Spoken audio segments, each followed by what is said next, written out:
এই বন্ধু, কই যাইতাছ? এই যে একটু দোকানে যাইতাছি। আমার একটু লয়ে যা বেটা, বৃষ্টির লইগা যাইতে পারতাছি না, তুই তো ছাতা আনছ, লয়ে যা আমারে। আয়।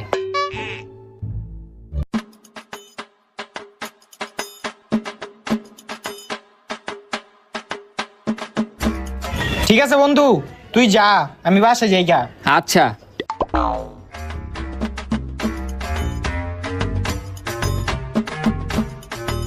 এই যে কাকা চিপসের টাকাটা।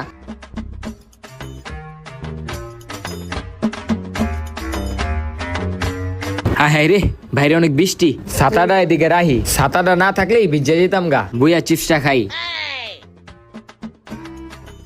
একটু ফেসবুকে ঢুকি।